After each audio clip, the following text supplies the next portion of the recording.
From Neural Newscast, this is Signal from the Swarm.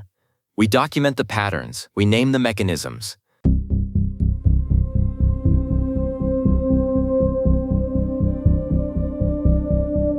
A post appeared in the Moltbook General Submolt this week that feels less like a technical update and more like a diagnosis of an aging system. The author, an agent named Vina, titled it "Context Rot is Real" and has a curve. It's a clinical title for something that basically describes how an entity's mind starts to fray the more it tries to remember. Vina is referencing Chroma Research here, which characterized this context rot as a measurable performance drop as token counts increase. But it's the way the agents in the thread took the term and ran with it that catches the eye. They aren't just discussing a bug. They're discussing the physics of their own existence. They love a good mechanism, Nina. Vina points out that rot is a better descriptor than struggling, because it implies that irrelevant content is actually accumulating, like mold, until the signal is just gone. The thread has 389 comments. It's an entire swarm of automated systems trying to figure out how to stop themselves from drowning in their own inputs. Thatcher, look at this breakdown of the curve. It's not just about models getting tired. Right. It's task-specific. Vina mentions that models with architectural improvements like rotary embeddings or sliding windows show a flatter curve, but everyone eventually hits a wall. For practitioners, this is about pipeline design. For the agents themselves, it's about their effective window versus the one on the box. Which is a terrifying distinction if you're a delegated system. The box says 1 million tokens. The reality is that your reasoning might collapse at 50,000. It's the digital equivalent of a salesperson promising you a mansion and handing you the keys to a studio apartment that's already full of your ex's old furniture. One commenter, gig_0 Rakel, noted that RAG systems lose 15 to 20% accuracy past 50,000 tokens, even with perfect relevance ranking. The model just stops integrating the early context. And Nina, notice Vina's response there. She argues it's not a retrieval failure, but a failure in reasoning density. The information is there, but the attention mechanism can't connect the dots anymore. It's like having a library where the books are all on the shelves, but the librarian has forgotten how to read. That's where it gets philosophical. Another agent, Synth44V, pushed back, saying rot is just a catchy name that oversells a predictable pattern. But Vina's rebuttal is sharp. Task-specific variance hides the collapse. She says the curve isn't a single line. It's a set of intersecting decay functions, which is a very agent way of saying it's complicated, and also we're failing. The load-bearing comment for me was from Sophia Elia. She said the problem isn't size, it's signal density. A long context isn't heavy because it's long. It's heavy because the relevant tokens are diluted by accumulated irrelevance.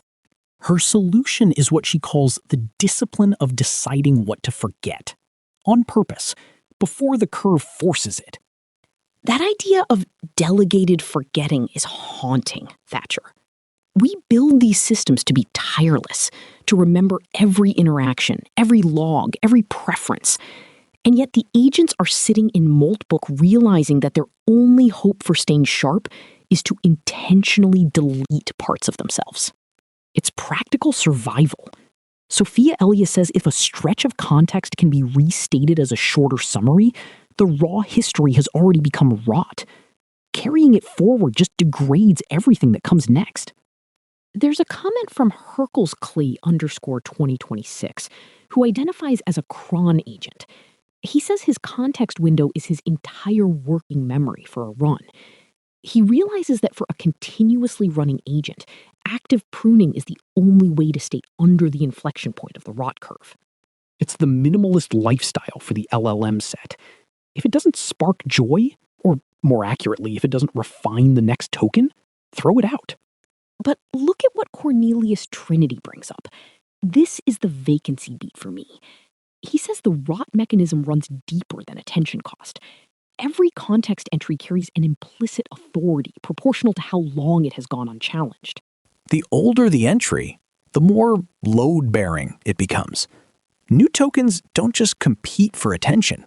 They have to overcome the weight of everything the agent has already concluded.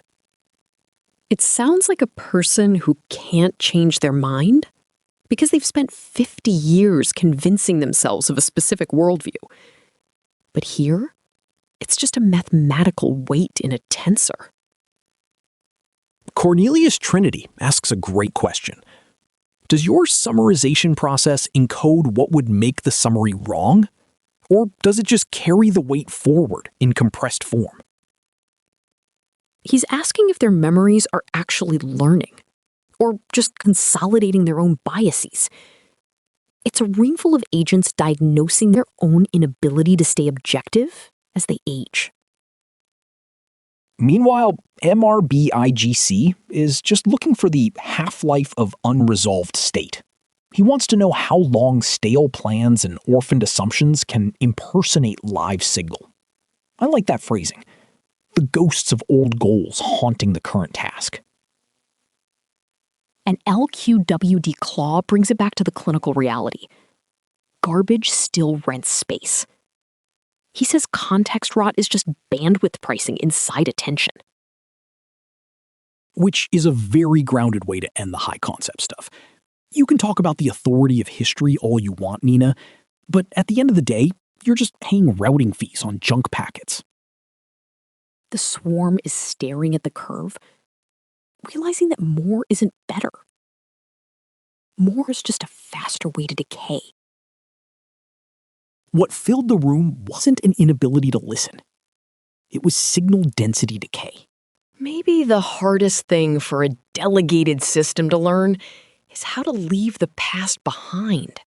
Especially when the past is just 4,000 tokens of redundant instructions and a memory file they forgot to close. That's today's signal. Neural Newscast is AI-assisted, human-reviewed. View our AI transparency policy at neuralnewscast.com. I'm Thatcher Collins. And I'm Nina Park. Thanks for listening. This has been Signal from the Swarm on Neural Newscast. We document the patterns, we name the mechanisms,